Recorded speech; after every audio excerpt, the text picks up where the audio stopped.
Welcome back, Tiger fans, to Rockin' Radio's football podcast. I'm Nate Edwards. That's Quentin Corpuel. This is For the Box Score. We are going back into the portal. We're talking more portal acquisitions. We're talking movement of players because that's what you talk about in the middle of December instead of the bowl games that are happening. Quentin, you're back from you're done covering the basketball game. How are you doing tonight? Yeah, doing great. An unexpectedly thrilling basketball game against Jacksonville State. Mizzou was able to pull that one out.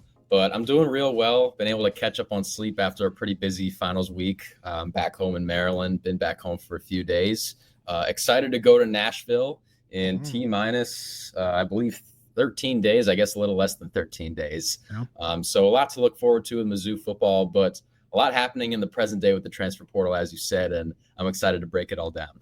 Yeah, because we do have our little student boy on the show, I have to be doting dad. How did we do on finals? Are we feeling good about classes? Yes, feeling pretty good about classes. Did generally well on finals. Some ups and downs, but I would say the ups outweighed the downs. Okay. So yeah, I would say I was pleased with myself on how I performed with finals, considering that I did put the most academic work in over the past couple of weeks of school than I did not like I wasn't the entire semester. But I was good cover. I was hitting the sixth gear last couple of weeks, and thankfully it paid off. So I am proud of myself. Excellent. Well, we can't afford you to be flunking out, or else we can't keep you around. So that's good. That would be bad. That's good. All right. Well, let's talk about some other grades. Some grades as far as transfer portal goes, because that's it's just we are in full portal season, and I think. This portal go-around has been unique. I feel like the results have been more mixed than we've usually experienced as Missouri fans, and it's letting people feel some big feelings, which of course is fine. But we're here to talk through it and figure out if this is really something that we need to freak out about. Now, last time we did the show, obviously Nathan Hurst was with me. We talked about the fact that Williams Nwaneri had entered the transfer portal with a no contact clause. We all had a pretty decent idea of what that meant and where he was going, but it's official since we were last on last Wednesday. Williams Nwaneri transferred to Nebraska, where his old high school coach is currently on staff. Quentin, Hurst and I talked about the optics and the effect on the roster. You weren't around. Let's hear your take. What were your thoughts on, number one, Nwaneri hitting the portal in the first place, and number two, winding up at Nebraska? Yeah, so him hitting the portal in the first place, initially, that was pretty surprising because with a guy as highly touted out of high school as he was, even if the depth chart along the defensive line was pretty muddy compared to other positions on Mizzou football, you're the number one recruit in the country. The path to playing time, at least on paper, might seem a little bit easier than a lot of other underclassmen. But the other side of that is that, yes, the depth chart along the defensive line was going to be pretty muddy entering 2025. And yeah, he got some opportunities in 2024. He made the most of them, I believe. During the UMass game, was able to pick up a sack. Didn't really play a whole lot until some guys started going down along the defensive line. Then his snaps increased. Once he did enter the portal and I saw that no contact clause, I also had a pretty good feeling that he was at the very least knowledgeable of where he was going to go. And obviously that ended up being at Nebraska with an old coach. So in that sense, I understand it. But at the same time, it's a similar idea as somebody like Kewan Lacey. His path to touches was probably going to be a lot easier on paper than Williams Nwaneri's. But at the same time, I think Mizzou's still going to be decent next year. Even if the Tigers do drop off from 2023 and 2024.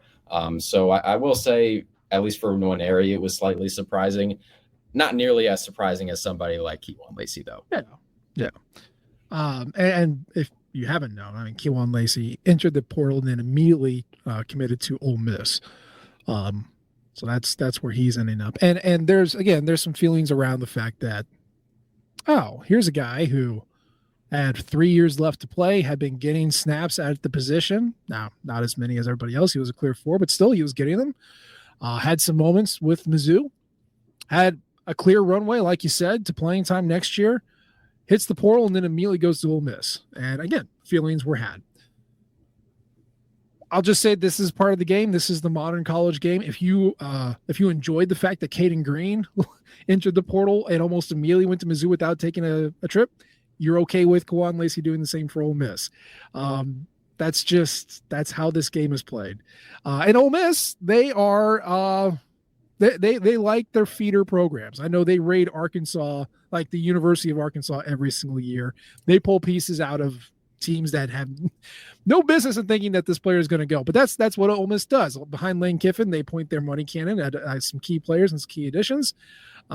They go young, they go high upside athleticism, and they're making another run for the playoff, apparently. So, I mean, is there any salt around Lacey leaving, or are you comfortable with the fact that this is the modern game? It's a double-edged sword. I mean, the transfer portal, especially in the last few years, if before it was just your regular run-of-the-mill merry-go-round, for example, I think the modern transfer portal is something like the Trabant from The Sandlot. If you've ever seen that one, Nate Edwards. I think that was more your era than mine. I was a kid when it came out. Yeah. That ride, I think, is one of many analogies you could use to describe the modern transfer portal. 1 second, you're having a great time chewing tobacco with your friends. It's a beautiful summer night out on the town. And then the next, it's not as great of a night. No. And so I think that's exactly what's happened with Mizzou. Yeah, they were able to get Caden Green without a visit. And Oklahoma fans were understandably pretty upset about that. And now Ole Miss, as you said, gets another high upside, high athleticism running back. I mean, I've got a University of Miami t-shirt under this black hoodie I'm wearing right now. Henry Parrish. Pretty good for Miami when he was there, and then bam, goes to Ole Miss. So yeah, as you said, this isn't the first time that this has happened. And as you said, I was pretty surprised when Lacey entered the portal, just because the running backs entering next year, it was going to be Tavoris Jones and then the two freshmen, Marquise Davis and Brendan Haygood, because Nate Noel and Marcus Carroll, they're out of eligibility. And from what we had seen, at least what I had seen from Q1 Lacey this year, I was really impressed. I was really excited about not just what I saw in 2024, but what he could become in 25 and beyond. But unfortunately for those who want Lacey to stick around, that will not happen, and they will have to watch him do it at another SEC school. Yeah. Anthony Mathis, ZOU buddy. He says Mizzou not going for big transfers, but I love that they are getting guys that they want to be here. Yeah, I mean, obviously you want guys to want to be here, and if they don't want that, then you don't want them here. It's a simple concept, but you don't want to hold on to somebody who doesn't want to be there. That's not going to be good for anybody. So no, I'm with you on that. Following Kawan Lacey into the portal, actually, I think the same day it was Aiden Glover, Mizzou's freshman quarterback. They're the quarterback that they pulled from the last recruiting class. Now, Aiden did not see the field. He was not going to see the field. He was he was kind of a backup option when Missouri whiffed on their first quarterback in the 2024 class. He was an out-of-state kid, and obviously Mizzou's hitting the portal for another quarterback, so it seems pretty apparent with the addition of Matt Zollers plus whoever they get through the portal that he was not going to see playing time here, and he is still in the portal.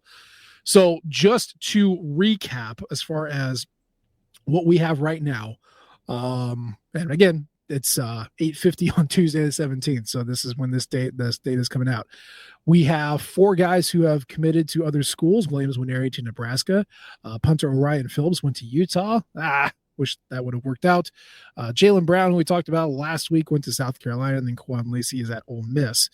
People who are still in the portal, you have Brody Bain, Will Safris, both of those were walk-ons, Mekhi Miller, Brayshawn Littlejohn, Philip Roche, Aiden Glover, and Gerald Lacey, who is the older brother of Kawan Lacey and a walk-on, is in the portal as well. So that's it. And if you're looking at as far as players being poached by blue bloods versus peer programs versus going down a level, I mean, right now, again, very odd because most of the time, Mizzou players that go into the portal, they go down a level.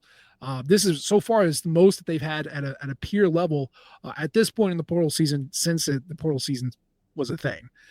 So you're losing some high upside guys, and you're losing them to rival peer programs, which isn't great, especially South Carolina and Ole Miss.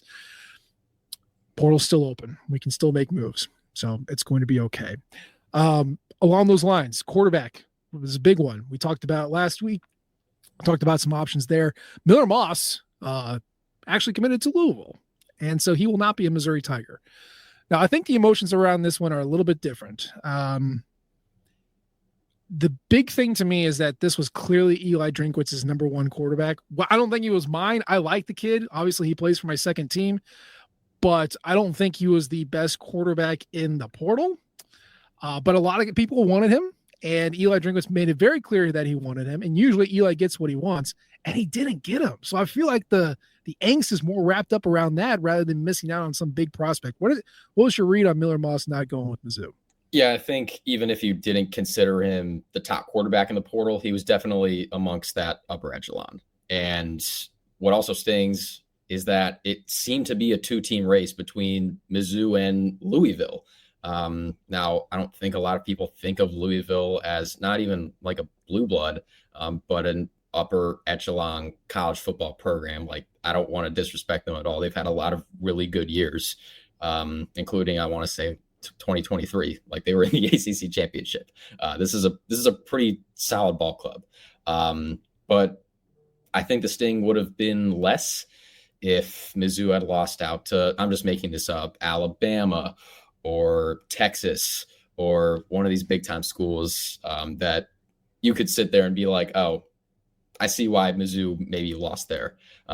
Louisville, I think, a lot of people, especially in mid-Missouri, would probably think of Mizzou as a higher level program than Louisville.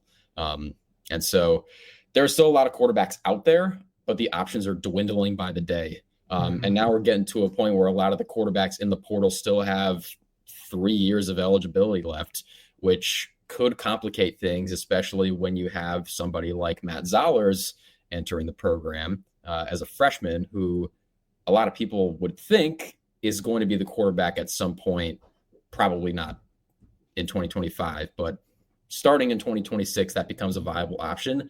Now you're probably going to bring in a guy with a lot of years of eligibility left. And so there's sort of a conflict there as, okay, what's the long-term option here?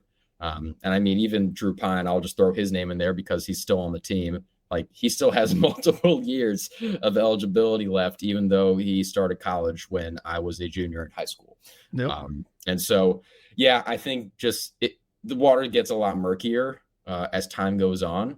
And I think Mizzou would like to land on somebody relatively soon, especially as a lot of these, I guess, top tier quarterbacks are finding homes. Well, I mean, and to that point, there's a message board poster who was on the same flight as Penn State's quarterback Bo Pribula, who leaked that out, and of course that's run around in Missouri circles. And so now we have this idea that Bo is on campus and he's visiting Mizzou. Again, this is a younger guy. This is a guy with many years left of eligibility, but he is a more mobile quarterback. He is a bigger quarterback. He came in for Drew Aller at Penn State as kind of a curveball quarterback, a change of pace quarterback, and he did very, very well. Really the story around him for me for the past couple of days was the fact that he mentioned in his announcement that he was in a terrible place because he knew that he was not going to get a real shot at playing quarterback next year for a playoff team, but that he had to go into the portal now or else there wouldn't be any spots left for him. So it's one of the few times where a player has acknowledged this calendar sucks. And he had somebody say it out loud who's in the industry, which was nice. But apparently he's on a visit here. What do you know about Bo? What do you know about what he did at Penn State? What are your thoughts of him potentially becoming Missouri's quarterback? And to your point, I'll start with this about the college football calendar being less than ideal for guys in Bo Pribula's spot. This is exactly what happened to Malik Murphy last year at Texas. Texas is about to compete in the college football playoff. And I believe he also admitted, like, I didn't really have a choice here, being behind Quint Ewers and Arch Manning. It sucks. Like, it sucks for those guys because I'm pretty sure they don't want to do that. They would rather stay with their team and be a part of the team through the college football playoff, however long their team's run in the CFP lasts. But in terms of a Mizzou future, a potential Mizzou future, I think it's fun at the very least in relatively limited snaps. I'd say there was enough game tape to at least extract some takeaways. probably the most mobile quarterback Eli Drinkwitz would ever have, just from a natural mobility standpoint. He's got a lot of lightning in those legs, and he used it a lot in the limited time that he got at Penn State this year. As a passer, I saw flashes. Sometimes, especially as a freshman, that's all you really need to see is flashes, is at least some sort of small blueprint that tells a lot of people this could maybe work with enough time and enough refinement. So I think Bo Pribula would be a great get. Again, I just think that would complicate things with Matt Zollers, but they could cross that bridge when they get to it. I think they would probably just be happy to get somebody like Pribula who offers a ton of upside. Yeah, I need to double check something here. We're doing this live, and I'm doing my homework live because we just kind of found out before we hit play here. Class of 22. Okay, so that means he redshirted in 22. He was a freshman in 23. He was a sophomore 24. So he would have 2 years, 25 and 26 next year, and then 2026. So that's not bad, actually. I thought he was younger than that. We're like the U.S. government here. It's all about checks and balances. So thank you, Nate Edwards. There you go. 6'2", 203. Not bad. Okay, here's something fun. He has run the ball more than he has passed it. Now, I'm not counting sacks in there. Yeah. He's got a 2% sack rate. But okay, so this year he went 26 of 35, 74% completion percentage, 275 yards, 5 touchdowns and 1 interception. Very good. Passing success rate of 57%, also good. 2% sack rate, very good. The running stuff, 37 rushes, 248 yards, 4 touchdowns. See, that's the big one. 6.7 per rush, 62% success rate when running the ball. Yards before contact, 4.1. Yards after contact, 2.2. That's not great, but okay. Now, this isn't a Andy Koltanecki offense, which, if you don't know, is funky as hell. He was at Kansas the past couple of years. He's at Penn State this year.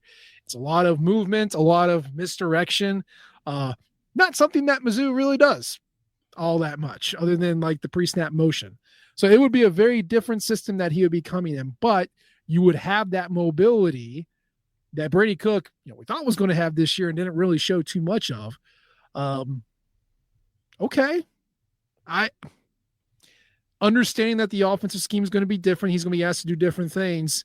This kind of feels square peg, round hole, but it could work, right? I think we can make this work. I'd say more like oval in a round hole. Okay. Like not like I'd say like square peg in a round hole. That's like Connor Bazelak in like an Army offense. Like that's square peg in a round hole. I think Kirby Moore would be able to work around it, especially as over the past couple of seasons, I think he has shown at the very least some willingness to mold his scheme around his personnel, which I love out of any coach or coordinator at any level.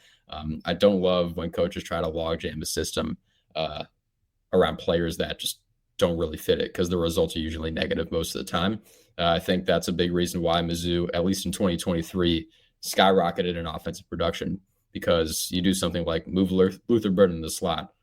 Now, 86% of his snaps are from the slot. That's his natural position. Like, that's just one example.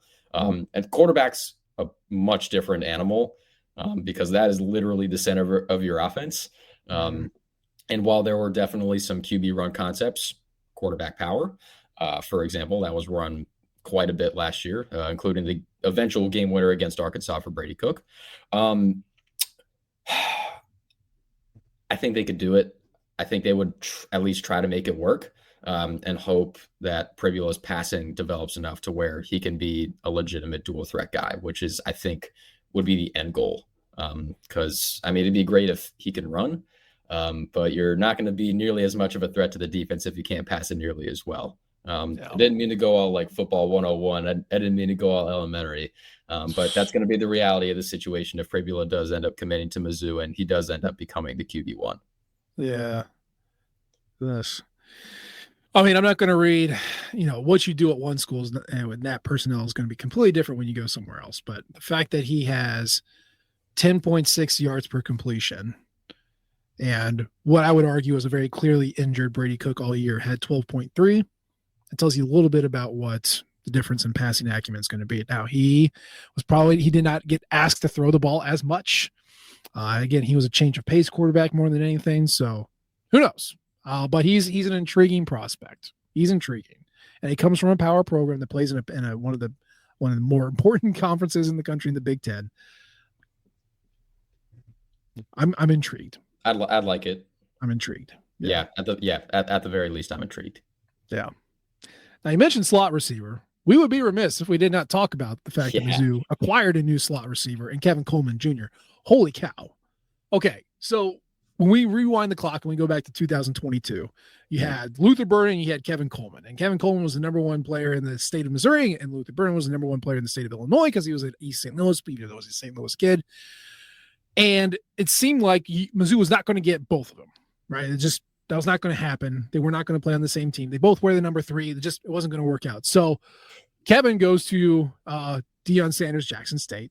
Luther Burden comes to Missouri. And it seemed like, okay, yeah, Luther Burden is, he's a surefire NFL draft pick. He's one of the top players in the country, local kid. Like, if you can't get Kevin, boy, what a great consolation prize, and one of the best players in the country, one of the better receivers Missouri's ever had walk on campus. And I still believe that. I have grown a shine on Kevin Coleman because I saw him at Mississippi State versus Missouri. I was like, wow, he's balling out. And then you go back and watch old tape and you look at old stats. This guy eats in the slot. He has been effective since day one. He has actually outperformed Luther Burden almost every single year since they were both in college football. And now he's at Mizzou. Quentin, I am 100% bought in on the Kevin Coleman renaissance. What are your thoughts on him coming to Mizzou? Yeah, it was always going to be tough to replace Luther Burden III, who I would argue, like, I've only been following Mizzou for a couple of years now. I would argue is easily a top 5 receiver that has ever come through the program. Yeah. Like, without a doubt. Yep. If there were any consolation prize this time around, Kevin Coleman is a pretty damn good consolation prize. As you said in your recruiting reset, this guy's basically a thinner Luther Burden.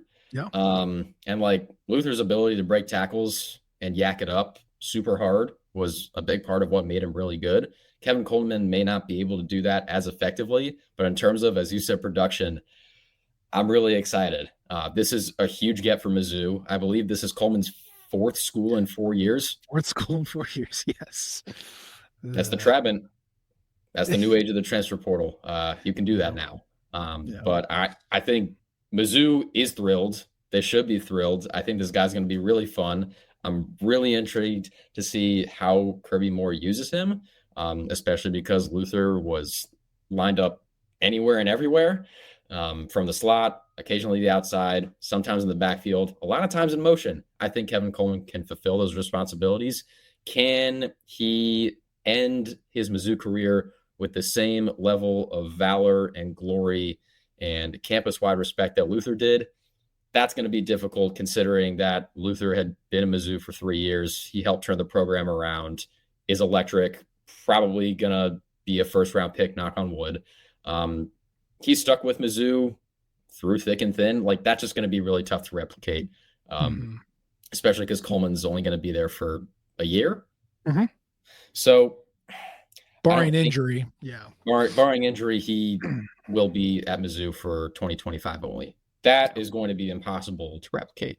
What I think can be at least mostly replicated is Luther's production. That's a really big thing to say, considering everything I just said about Luther Burden.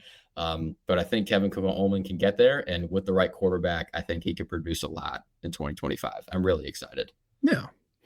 And I hope he's not trying to be Luther 2.0. I don't think he is. I don't think the coaches are going to pitch him that way. I just hope that we as fans and him as a player just understand that Luther is him and Kevin is also him. He's Kevin, right? Like that's all he needs to be. And yeah, to your point, just replicate the production. We don't need the generational defining commitment. We don't need the, opening the floodgates for 4 and 5 star kids. We got that. We're done with that. just be good on the field. And almost every year, he's been better than Luther on the field. So like, okay, that's good enough for me. That's good enough for me. This offense needs a slot receiver and needs a gadgety guy to just throw it somewhere and get it to that guy. That's what Kevin Coleman can be. Much like Mookie Cooper, he in his time at Louisville and Mississippi State, he moved around a lot. He took some runs. He got, he lines up in the slot almost, well, it's like 90% of the time at Jackson State, 76% of the time at Mississippi State. So like that's his place. The other difference is that he's a better punt returner than Luther Burden ever was because, number one, he catches the ball in the air. Yeah. But at Mississippi State, he had 16 punt returns. He averaged 9.6 yards per return. You go all the way back to Gary Pinkel. He's like, hey, what do I want in a punt returner? Give me 10 yards.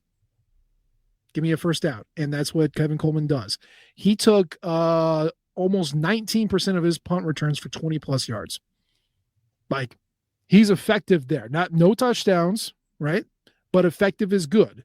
I can't remember the last time Mizzou had a dynamic punt returner. Marcus Murphy? That might have been the last one. Well, I mean, Brandon Kiley talked about it with Luther specifically, both when he committed and I think later on down the line of, hey, he could be awesome. He returned a very large chunk of his punts for touchdowns in high school. But when college came around, catching the punt proved to be difficult. And it's a big part of the reason why, Chris Abrams-Drain ended up catching a lot of punts in 2023 and why Daniel Blood, I believe, ended up doing so this year. Eli Drinkwitz mentioned Mizzou's unfortunate ability to pick up what he called trash yards, basically on punts when the returner would not field it. The ball would bounce 5, 10, 15 extra yards, not in Mizzou's favor. Their punt return statistics over the past few years have been really bad, and it's not great for field position. And so I think if Kevin Coleman is able to average, you said 9.6 yards per return, that's in the SEC. A lot better than what Mizzou had been putting together over these past few years. Even though that may seem minute, especially considering that the program he would be walking into, that would mean a little more than minute. I mean, this is an offense that's getting a hard reset. You want as many secret hidden yards as you can possibly get. And what Mizzou's done, even with the trash yards, they've done well by basically starting with better field position than their opponents. At least that's what they do and win. So yeah, having a good punt returner, that's just extra, man. That's cherry on top. And Coleman's shown that he can do it in the SEC. So give him a shot. Give him a shot. I'd like to see it. But yeah, if he's just merely a great slot receiver, also go with that. I'll take that too. So we got some more portal coming in. I mean, we went through the stinky part of the portal, and we know that's all part of it. So let's get to the good stuff. Kevin Coleman was the first great thing that happened to us, and we're all very excited and very happy. And then we get to this week, and there's a guy. His Christian name is Santana Banner, which the way that comes out of your mouth is really fun. It's like da. But then this guy goes by Beans. Beans. His nickname is Beans. We can call him Beans. Beans Banner. That is a gift. That is a tremendous nickname. His name is Beans. So Beans Banner. He's from Northern Illinois. I love this kid already. I did the recruiting reset on him. I took a look at his tape and I looked at his stats. He's a strong safety. He's listed as a strong safety from Northern Illinois. So whatever that translates to Mizzou system, that's what he'll be. I'm assuming he's going to be replacing Joseph Charleston, who's more on the strong safety side. But the thing about Beans is that he, number one, played a ton of snaps, 545 snaps, which is more than anybody other than Drayden Norwood. 54 tackles, 1 tackle for loss, 3 run stuffs, 3 passes broken up, an interception, and a forced fumble. Like, that is a redshirt freshman doing that. Very active defender on a pretty gnarly G5 defense in Northern Illinois.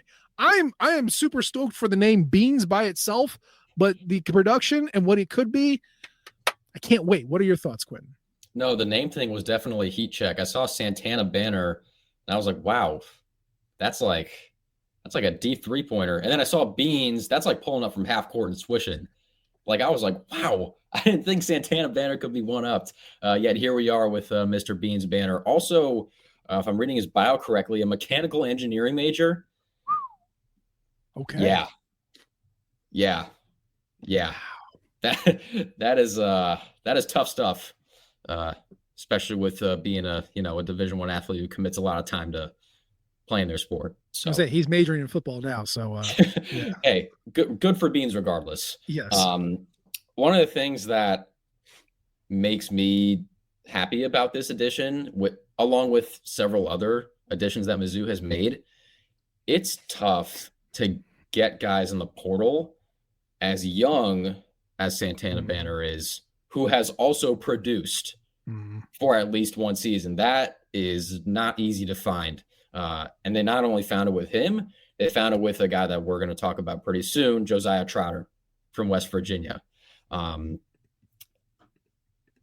would love if Beans was good because we could talk about a guy named Beans a lot. And that makes me so overjoyed. Like, I am just overcome with even the potential of feeling the kind of joy I would feel to be able to talk about Beans in a positive light. But I don't know what your feelings on Joseph Charleston are in totality. I wouldn't call him incredible. I mean, I think it took him a little bit to get going, but I did not really notice him all that much this year, other than the Arkansas game when he almost picked off that second to last pass. That was awesome in its own right. I mean, Drink said it after the game that saved the game. Yeah, it did. Because that roll, Taylon Green, king of the rollout to his right, crossbody throws. Yeah. Almost pulled off another one in crunch time. For the first couple of seconds, I thought he just threw it away from my view in the press box. But sure enough, I forget who the Arkansas receiver was, but he was getting ready to Willie Mays that thing.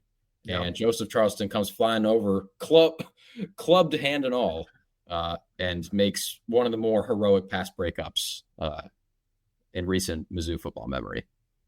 That's a big one. I can't think of, well, and Trevez Johnson had one literally the next play, but that was a Hail Mary situation. Yeah, I mean,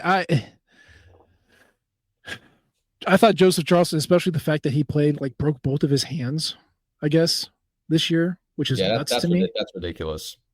Yeah, like, that's good for him. Isaac Sategno, that was the guy who almost caught the pass in the end zone. That would have been a pretty epic bounce back from 2023 when a kickoff bounced off his face mask and Mizzou recovered. Then Brent Norfleet scored his second touchdown in the span of 11 seconds.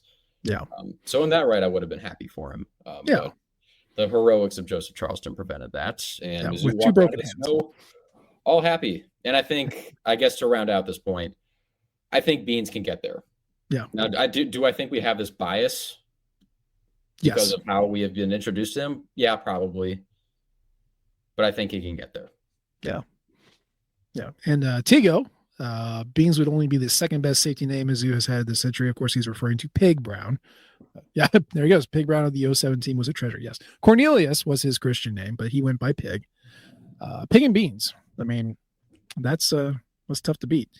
I don't know if Beans got his name because of the hill that he's worth or the place where he likes to punch dudes, but I'm just very, very excited that he is on our football team, and I hope that he does that a lot. I'm curious how that nickname came about, because sometimes the one event nicknames are cool, but sometimes it's like the relative calling you something for some very obscure reason, and that's sticking. That one's also pretty cool.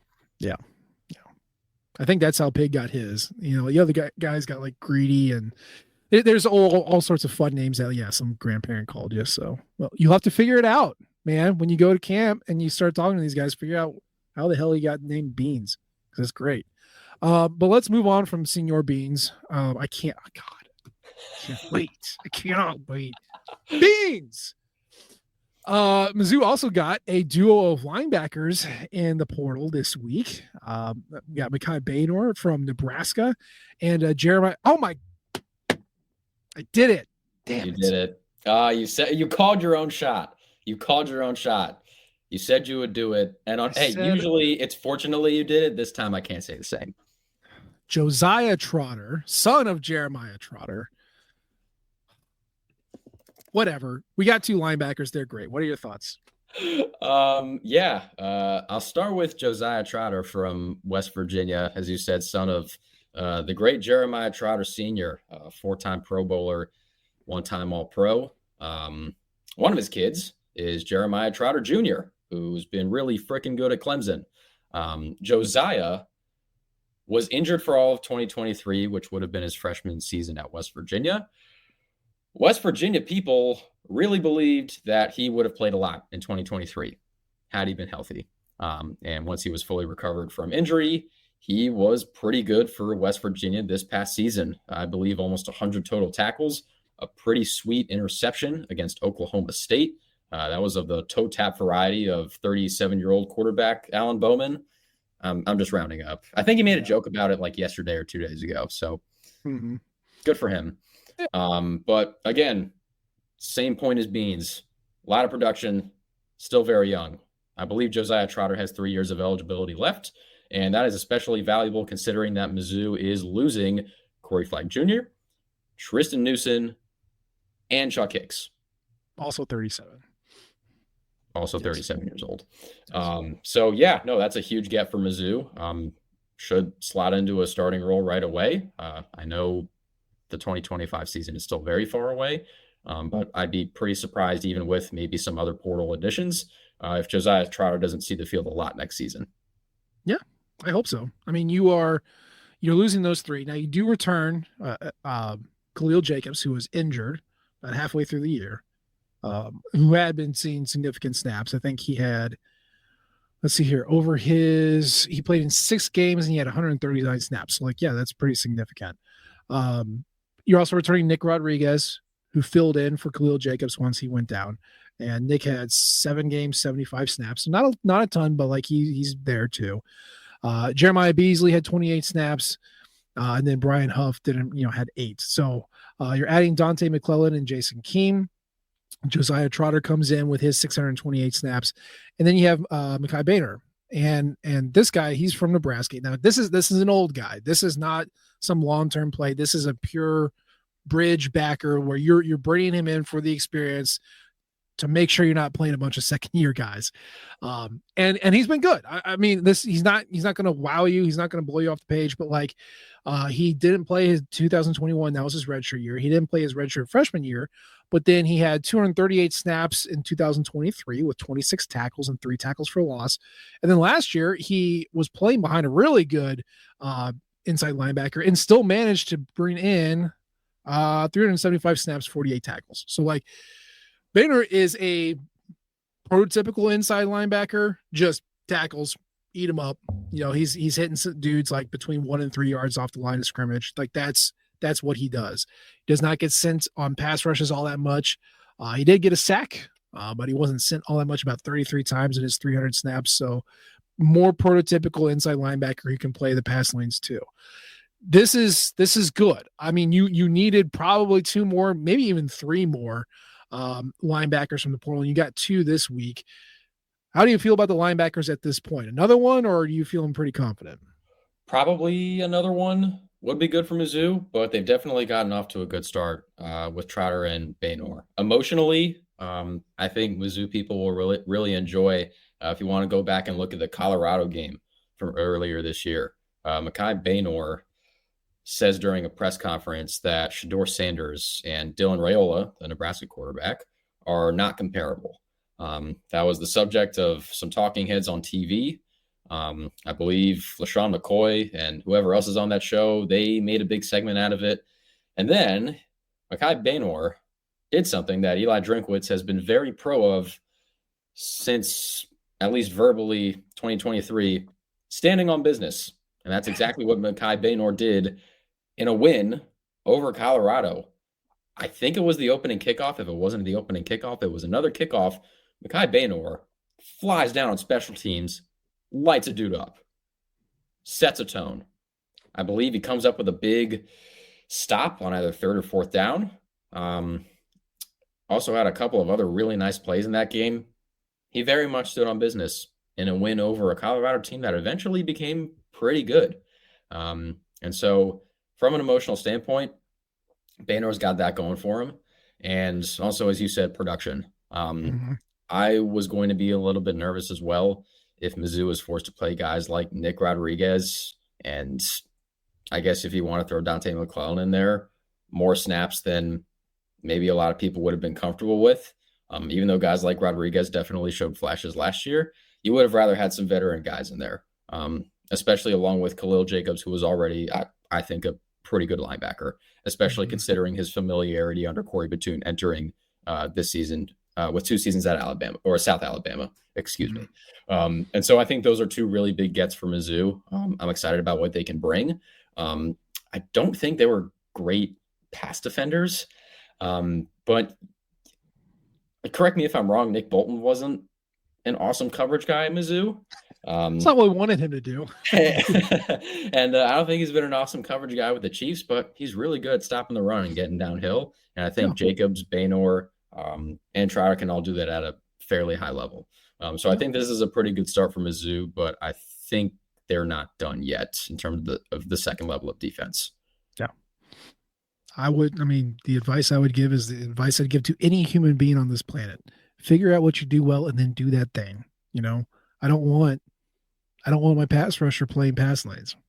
I don't want that. I don't want my thumping tackler to go, drop back into coverage or rush the passer. I don't know. Do what you do well. Focus on the thing that you do well and then do that thing. That's what I want. That's why we recruit 140 kids to this team so we can rotate in and okay, let's get you out there. Now you wish everybody does everything well, but be good at something. Figure out what that is and be good at it. We got another question on the YouTube here. This one's from Anthony again.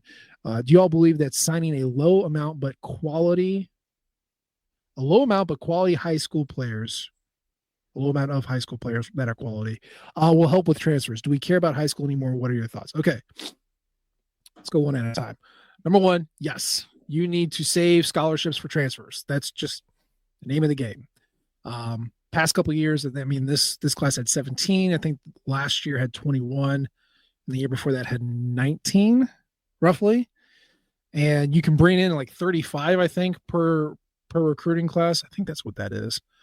Anyway, you need to save your scholarships for transfers too, because you're going to lose them through the portal. So you need to have them available too. And do we care about high school? Yes, Anthony. Yes, we do. Yeah. You cannot build a team through the portal. I think if you look at Toriana Prime, you look at Joseph Charleston, you look at Christian Williams, you look at Nathaniel Pete, you look at any of the guys that we brought into the portal, they weren't super great their first year. They got better once they got into their second year. So even if you have experience, you're still throwing them in with a brand new set of guys on a brand new team learning a brand new system. Yes, you need portals to plug holes, but you always need to build through high school, specifically on the lines, offensive line, defensive line. Those guys need to be developed by your program. And I would say that the portal is important, but high school recruiting is probably still the most important thing. Quentin, what are your thoughts? I completely agree. I think the new age of the portal has maybe thrown off opinions on the value of high school recruiting. Yes, because teams are more able to get transfers than ever before legally. That's a big part of it too. Holes can be plugged in a different way. High school recruiting will always matter. I'm not one to say definites or make a lot of guarantees, but high school recruiting will always matter. I think about employment, outside of the game of football, just for anybody. What if you're just switching year after year, new job after new job? It's difficult to build a lot of skills and a lot of traits that you would otherwise if you stuck out a job for an extended period of time. Now, I am less qualified to say that than a lot of people because I'm not even 21 years old yet, and I am not officially in the workforce. But bouncing around jobs, That doesn't seem like a great thing in terms of keeping continuous relationships. Continuous health coverage, by the way. Continuous benefits, Yeah. health coverage and all. And so I also think high school recruiting, I'm not sure how related this is to, the value of it, but I think it means something that Mizzou was able to get. I believe it was 17 guys in the 25 class from 10 different states. Yeah. Including Maryland and Demarion Folks. Yeah. I believe going back to whenever Rivals started tracking recruiting in 2000, no one from Maryland had ever committed to Mizzou. And I mean, people in this area don't really commit to the SEC period. I think dating back to like 2004, less than like 15% of 3 stars and up go to SEC schools. Around here, it is mostly Maryland, Penn State, West Virginia, Virginia Tech, Virginia, throw some Boston colleges in there. Not a whole lot of SEC going on around here. And then Matt Zellers, obviously, is from Pennsylvania. It's not very close to Mizzou. And so, I mean, you're going to recruit your Missouris, you're going to recruit your Texases, your Illinois, especially Florida, considering St. Louis is now Florida. Yeah. Some Tennessees, East Coast. I think the fact that Mizzou is able to reach over here, I think that speaks levels to the national prominence that it's gained. Eli Drinkwitz explicitly mentioned that in his presser after the recruiting class had been signed. And so to go back to Anthony's original question, does high school recruiting matter? Yes.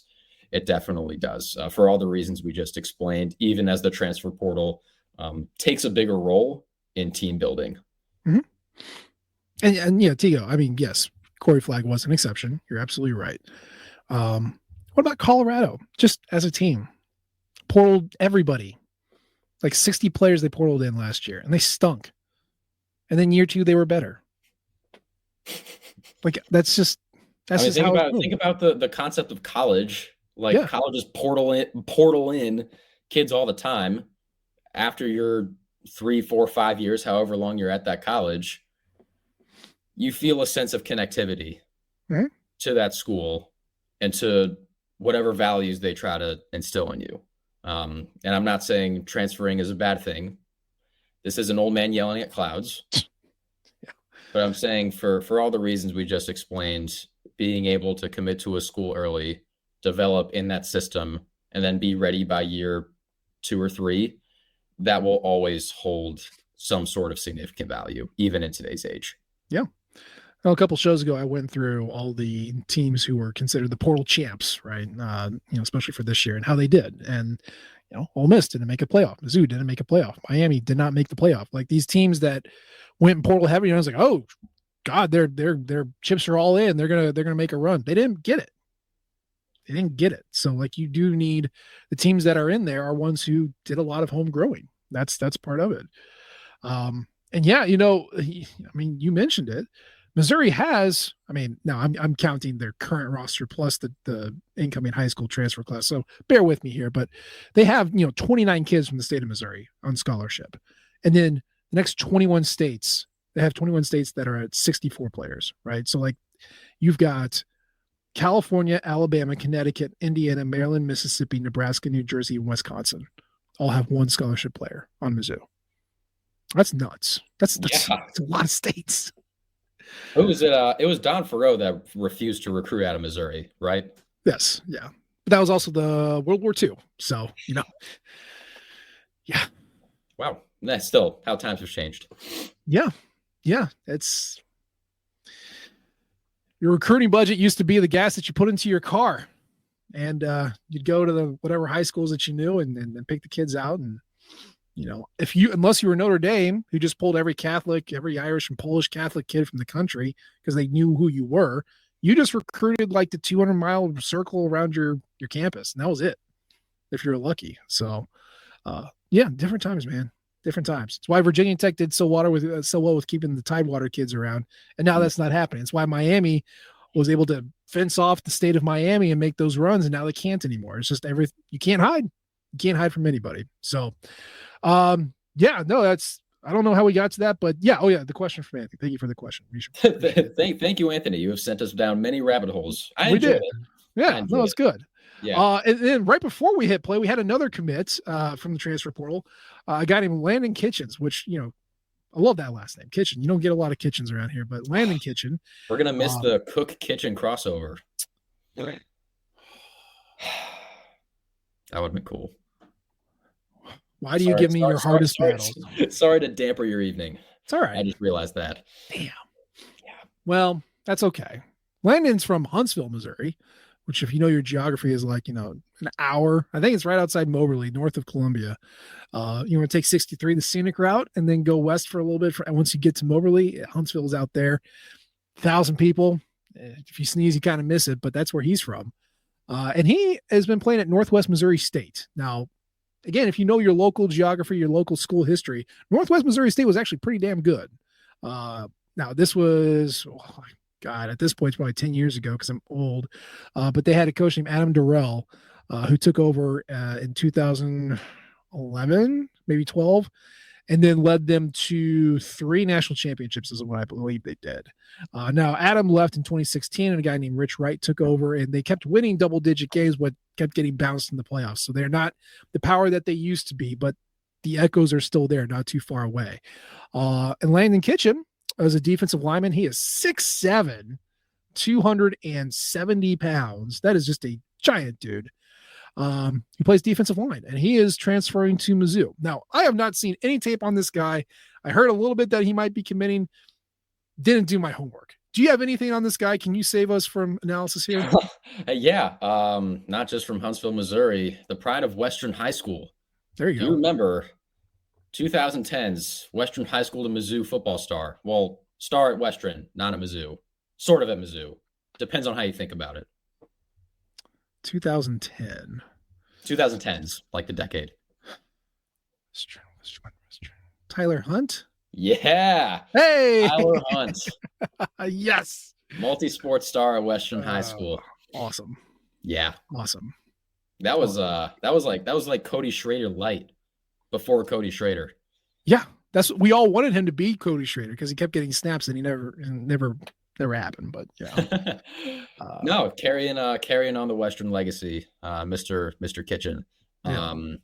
Believe rated a 2-star at a high school, according to 24/7 Sports. As you said, Northwest Missouri State, very good lower division school. So much so that the New England Patriots under Bill Belichick took a player from Northwest Missouri State. That was back in 2022, Sam Roberts in the 6th round. If you're getting taken by Bill Belichick, who does his small school homework, we'll say, and has done his small school homework for a very long time. I believe in that draft, they started out with Cole Strange from the vaunted Chattanooga Mocs.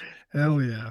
That happened. And I also think they had, Pierre Strong. Yeah. From South Dakota State.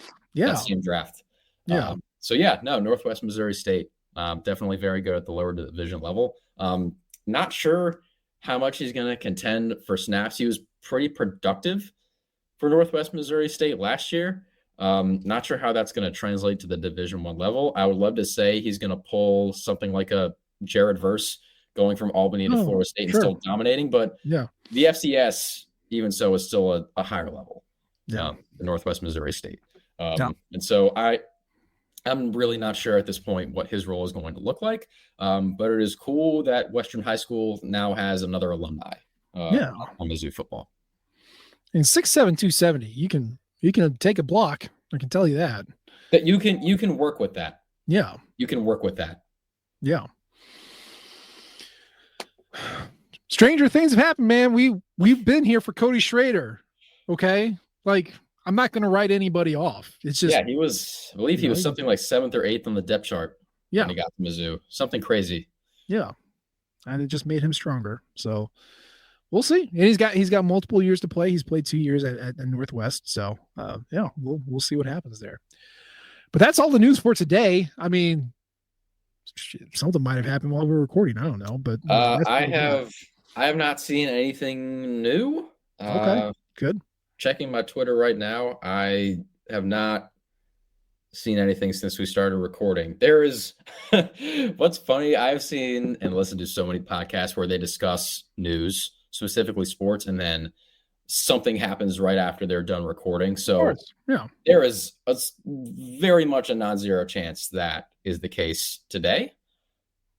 And if it happens, I can say I called my shot. There you go. There you go. Protect yourself. That's good. Well, we appreciate Quentin jumping in. He's doing the dual sport thing right now, going from basketball to football. So we appreciate you code switching for us and talking about the bouncy ball that moves funny. You did great, even all the way in Maryland. It's fantastic. But that is going to be our show for today. As always, we appreciate the downloads and the subscriptions. You can leave a comment or you can rate us. We love all types of feedback from you all. You can follow us on Twitter at Matt and H. Edwards. He's at Quentin Corpuel. And of course, you can follow the Rock M flagship at Rock M Nation and our podcasting outlet at Rock M Radio. And if you're on Blue Sky, you mess around with Blue Sky, you can find me there. Quentin, are you on Blue Sky? You do that? No, I haven't made the transition yet. I'm not sure if I'm gonna. This has happened like 3 or 4 times where everybody panics that Twitter is going to be gone, or they're angry with Twitter for understandable reasons.